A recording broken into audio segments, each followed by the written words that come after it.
हरे कृष्णा. प्रेक्षक हो, आपले गीता जीवनीमध्ये स्वागत आहे. भगवद्गीता जशी आहे तशी, अध्याय 3, श्लोक क्रमांक 35. श्रेयान् स्वधर्मो विगुणः परधर्मा स्वनुष्ठितान् स्वधर्मे निधनं श्रेयः परधर्मो भयावहः. भाषांतर. इतरांच्या कर्माचे उत्तम रीतीने पालन करण्यापेक्षा स्वतःच्या नियतकर्माचे दोषयुक्त असले तरी पालन करणे अधिक श्रेयस्कर आहे. स्वतःचे कर्म करताना जरी एखाद्याचा विनाश झाला तरी दुसऱ्याचे कर्म करण्यापेक्षा ते श्रेयस्कर आहे, कारण दुसऱ्याच्या मार्गाचे अनुसरण करणे भयावह असते. तर प्रेक्षक हो, भगवंत येथे सांगत आहेत की मनुष्याने त्याच्या स्वभावानुसार कार्य करावे. भले त्यामध्ये काही त्रुटी असल्या तरी चालतील, परंतु आपण दुसऱ्यांचे अनुकरण करून आपले जीवन जगू नये. उदाहरणार्थ, एखाद्या मुलीचा आवाज खूप गोड असेल आणि तिला गायक बनण्याची इच्छा असेल, परंतु तिला तिचे आई वडील सांगतात की तू डॉक्टर बन. आपल्या कुटुंबामध्ये ही डॉक्टर आहे, ती डॉक्टर आहे, त्यामुळे तूही डॉक्टरच बन, खूप पैसा कमवशील. जर ती मुलगी हुशार असेल तर एखाद्या वेळेस ती डॉक्टर बनेलही, भरपूर पैसे कमवेलही, पण जीवनामध्ये आनंदी असू शकेल का?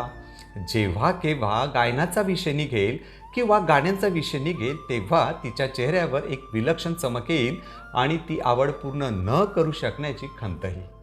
म्हणून प्रेक्षक हो, आपण आई वडील असल्याच्या नात्याने, शिक्षकाच्या नात्याने, मार्गदर्शकाच्या नात्याने आपल्या मुलांना, आपल्या शिष्यांना अशा गोष्टी करण्यामध्ये प्रोत्साहित केले पाहिजे ज्या गोष्टी करण्याचा तिचा किंवा त्याचा स्वभाव आहे, स्वधर्म आहे.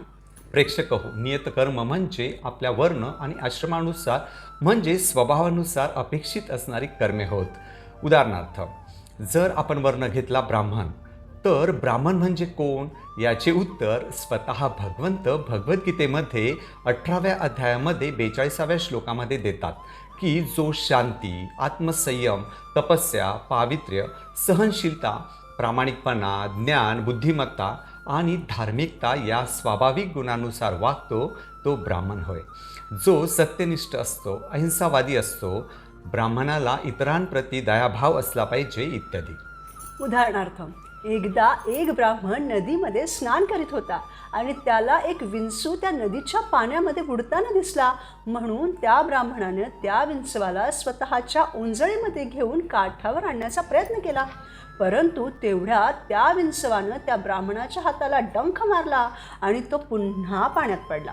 परंतु तो बुडतो आहे हे पाहून पुन्हा त्या ब्राह्मणानं त्याच्या ओंजळीमध्ये त्या विंचवाला घेऊन काठावर सोडण्याचा पुन्हा प्रयत्न केला, परंतु त्या विंचवानं पुन्हा त्या ब्राह्मणाच्या हाताला डंख मारला.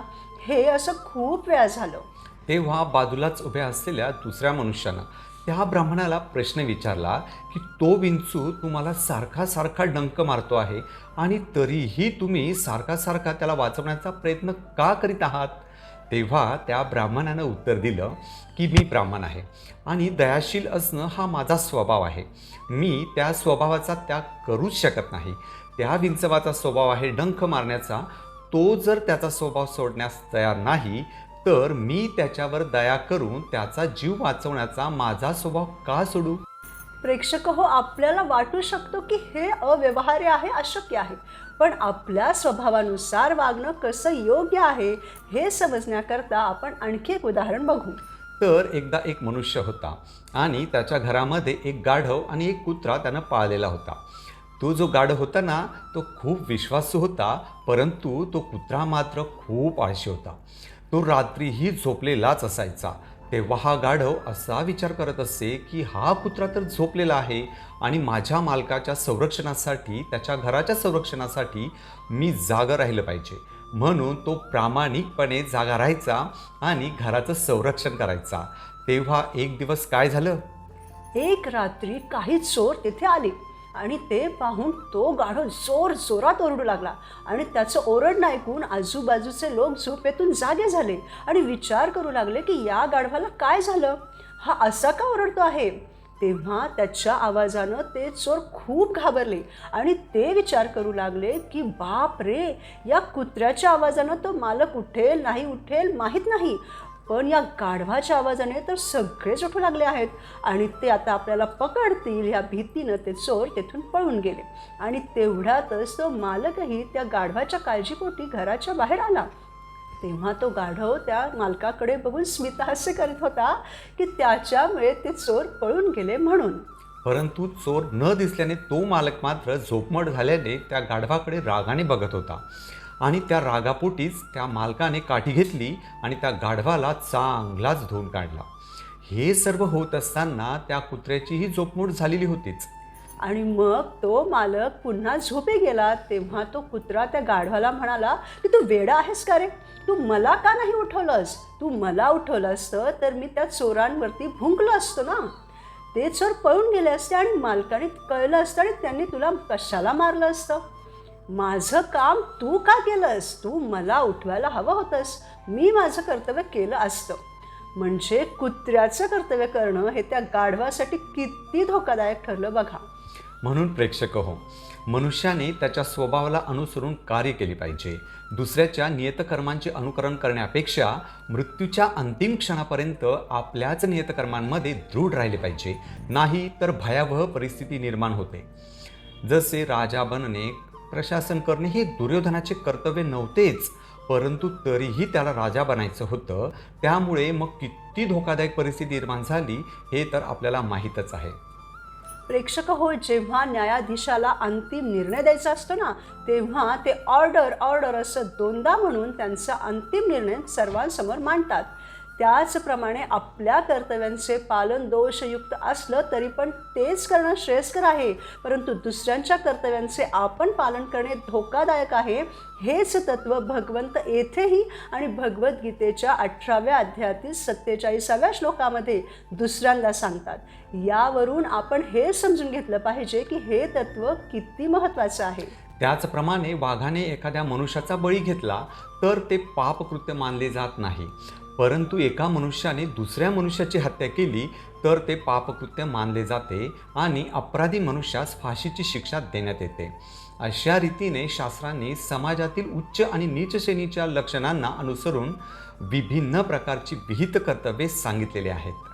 म्हणून प्रेक्षक हो, मनुष्याचे कर्तव्य प्राण्यांच्या कर्तव्यांपेक्षा वेगळे आहेत.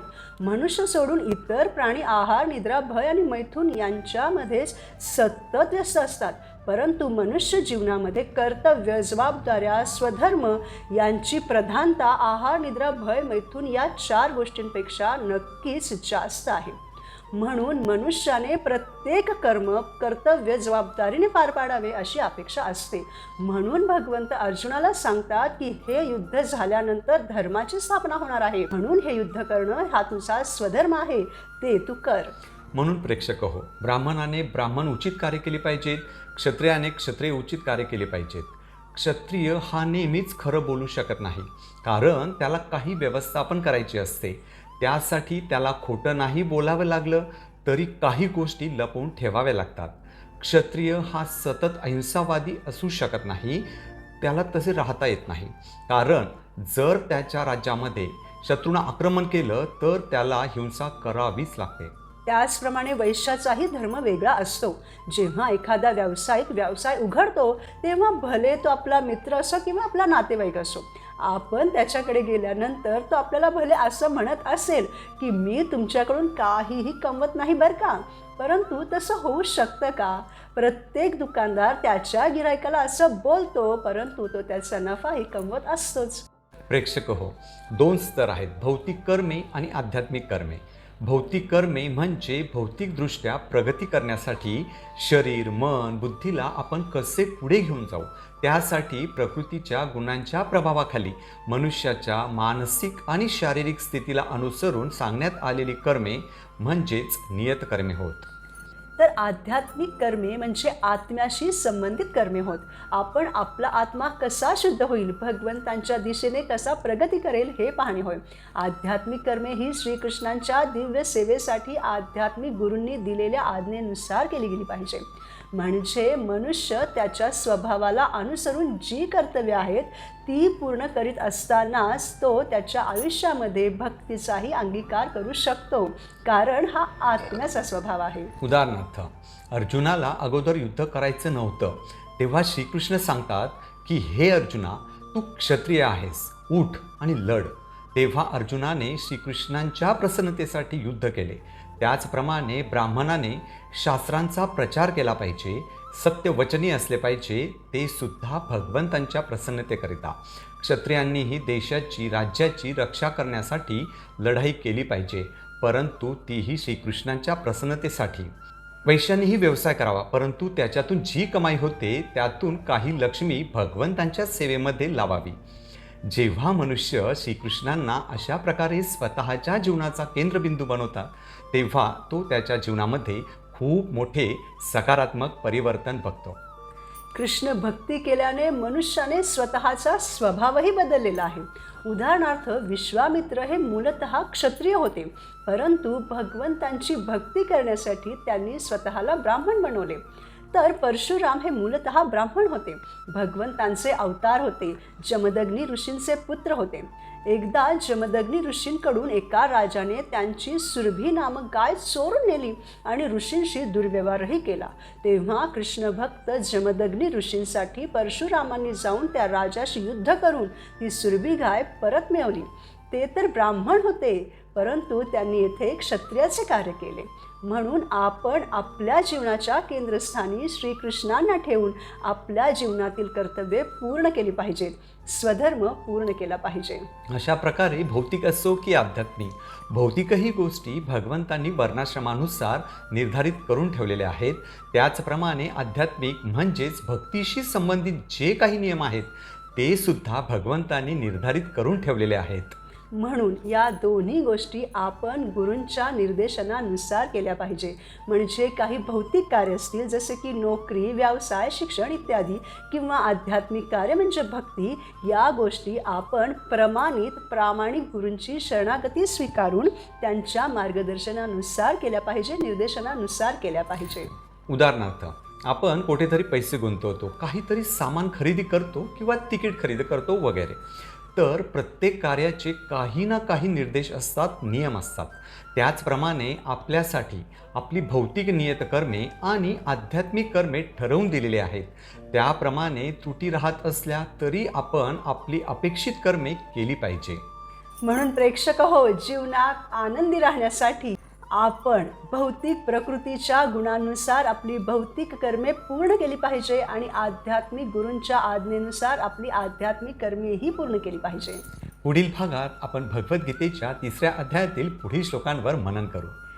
श्रीकृष्णांच्या प्रसन्नतेसाठी स्वतःच्या स्वधर्माचे पालन करूयात, भयापासून मुक्त राहूयात. धन्यवाद. हरे कृष्णा.